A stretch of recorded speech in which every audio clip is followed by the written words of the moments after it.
बिस्मिल्लाहिर्रहमानिर्रहीम। इससे पहले वीडियो में हमने राइबोसोम के बारे में पढ़ा था और उसको ख़त्म किया था, उसकी स्टडी को।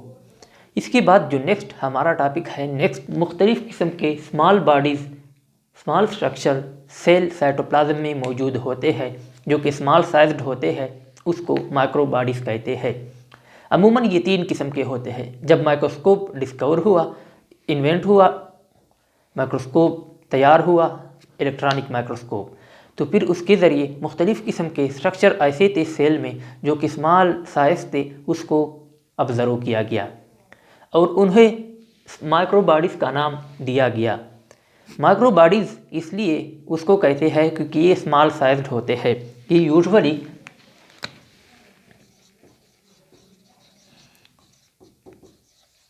स्मॉल साइज्ड होते हैं। ये micro bodies small sized organelle है। ये मेम्ब्रेन बाउंडेड ऑर्गेनेली है, सिंगल मेम्ब्रेन होता है इसका। इसकी around single membrane bounded structure है। ये सिर्फ और सिर्फ यूकैरियोट्स में पाए जाते हैं। क्यों? क्योंकि सिर्फ यूकैरियोट में ही मेम्ब्रेन बाउंडेड ऑर्गेनेली मौजूद होते हैं, प्रोकैरियोट में ये एब्सेंट होते हैं। इसमें से जो ये दो है, स्फीरोसोम्स और ग्लाइऑक्सिसोम, ये सिर्फ और सिर्फ प्लांट में होते हैं और पर ऑक्सीसोम दोनों प्लांट और एनिमल दोनों में पाए जाते हैं, मौजूद होते हैं।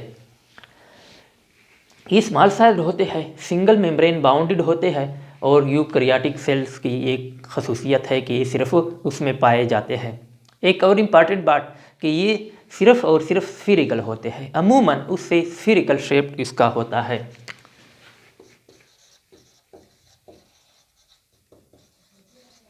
स्फीरिकल, ये स्फीरिकल होते हैं, गोल होते हैं। ये सारे के सारे ये तीनों स्फीरिकल होते हैं। हमने आसानी के लिए उससे कंपैरेटिवली स्टडी में रखा गया है। स्फीरोसोम, ग्लाइऑक्सिसोम, पर ऑक्सीसोम। इसके पहले सबसे पहले हम उसकी डिस्कवरी पढ़ते हैं कि किसने उसको डिस्कवर किया था। फिर इसका अकरेंस पढ़ते हैं कि ये कहाँ पर मौजूद होते हैं और फिर इसके बाद फंक्शन और इसके अंदर क्या होता है, क्या उसका काम है, फंक्शन क्या है, फिर ये पढ़ते हैं। सबसे पहले स्फीरोसोम को टर्नर, एक साइंटिस्ट का नाम है, उन्होंने सबसे पहले डिस्कवर किए थे। जो स्फीरोसोम्स है उसको सबसे पहले टर्नर ने डिस्कवर किए हैं। ग्लाइऑक्सिसोम को सबसे पहले बीवर्स ने डिस्कवर किए हैं। पर ऑक्सीसोम को रोडिन ने सबसे पहले डिस्कवर किए हैं। पर ऑक्सीसोम को सबसे पहले रोडिन ने डिस्कवर किए थे। ये 3 इम्पॉर्टेंट माइक्रो बॉडी है और 3 इम्पॉर्टेंट नेम्स है साइंटिस्ट के, डिस्कवरर के, जिन्होंने इसको डिस्कवर किया है। इसलिए ये 3 नाम इंतहाई इम्पॉर्टेंट है कम्पिटिटिव एग्ज़ाम के लिहाज से। इसके बाद अगर देखा जाए तो स्फीरोसोम जो होते हैं ये ओनली प्लांट में मौजूद होते हैं, सिर्फ और सिर्फ प्लांट में मौजूद होते हैं। और इसी तरह ग्लाइऑक्सिसोम भी सिर्फ और सिर्फ प्लांट में मौजूद होते हैं। जबकि पर ऑक्सीसोम जो होते हैं present both in plant and animal, ये दोनों में होते हैं, प्लांट और एनिमल दोनों में पाए जाते हैं। पर ऑक्सीसोम दोनों प्लांट और एनिमल दोनों के सेल्स साइटोप्लाज्म में मौजूद होते हैं। अगर स्फीरोसोम को देखा जाए तो उसके अंदर बिल्कुल लाइसोसोम की तरह हाइड्रोलाइटिक एंजाइम होते हैं, इसलिए स्फीरोसोम को प्लांट लाइसोसोम भी कहते हैं। अगर आपको याद हो, हम जब लाइसोसोम पढ़ रहे थे तो उस वक्त भी कहा था कि प्लांट सेल में लाइसोसोम की साइज स्मॉल होता है और तादाद भी कम होता है।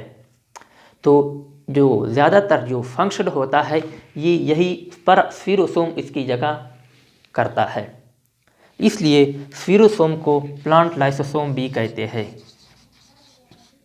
प्लांट लाइसोसोम्स, इसलिए इस स्फीरोसोम्स को प्लांट लाइसोसोम कहते हैं। इसमें हाइड्रोलाइटिक एंजाइम होते हैं और ये मुख्तलिफ़ किस्म के डाइजेशन करता है, मुख्तलिफ़ किस्म के डाइजेस्टिव एक्टिविटीज़ में इन्वॉल्व होता है। क्योंकि ये मोस्टली डाइजेशन करता है फूड का, तो इसलिए ये ज़्यादातर उन ही सेलों में पाया जाता है, इसी खुलियों में पाया जाता है जहाँ पर फूड स्टोर्ड होता है। For example endosperm mostly found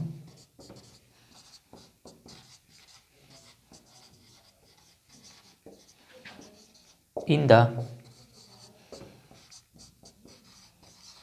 endosperm.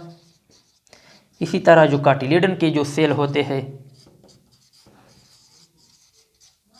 क्योंकि वहाँ पर फूड स्टोर होता है इसलिए ये वहाँ पर ज़्यादा मौजूद होते हैं। Mostly found in the endosperm at cotyledon cells etcetera. इसी में बहुत ज़्यादा ये पाया जाता है क्योंकि वहाँ पर फूड स्टोर्ड होता है और ये इसका डाइजेशन करता है, तो ये मोस्टली वहाँ पर पाए जाते हैं स्फीरोसोम, और इसे प्लांट लाइसोसोम भी कहते हैं क्योंकि वो जस्ट लाइक लाइसोसोम फंक्शन करता है, इसकी तरह बिल्कुल एज इट इज़ इस तरह फंक्शन करता है। ग्लाइऑक्सिसोम का फंक्शन है बीटा ऑक्सीडेशन ऑफ फैट। ये फैट्स का बीटा ऑक्सीडेशन करता है। बीटा ऑक्सीडेशन क्या होता है? Conversion of fats into carbohydrate is known as beta oxidation. जो कार्बोहाइड्रेट फैट्स होते हैं उसे कार्बोहाइड्रेट में कन्वर्ट करते हैं, उसे कार्बोहाइड्रेट्स में कन्वर्ट करते हैं। ये बीटा ऑक्सीडेशन का फंक्शन है ग्लाइऑक्सिसोम का, और ये मोस्टली पाए जाते हैं ऐसे सेल्स में जहाँ पर ऑयल फैट्स वगैरह मौजूद होते हैं। For example castor oil, castor seed जो होते हैं, कैस्टर सीड,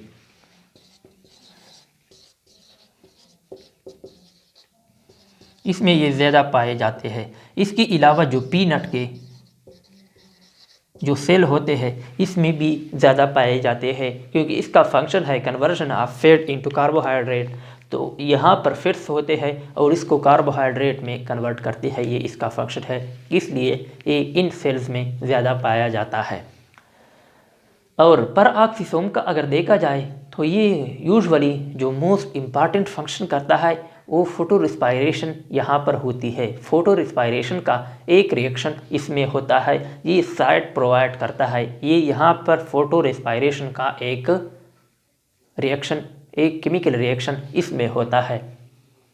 इसके अलावा इसमें मुख्तलिफ़ किस्म के इंजाइम कैटालेज वगैरह मौजूद होते हैं जो कि मुख्तलिफ़ किस्म के फंक्शंस करते हैं। फॉर एग्ज़ाम्पल ये यूरिक एसिड और इस तरह दूसरी सब्सटेंसेस को कन्वर्ट करता है हाइड्रोकार्बन प्लस हाइड्रोजन परऑक्साइड।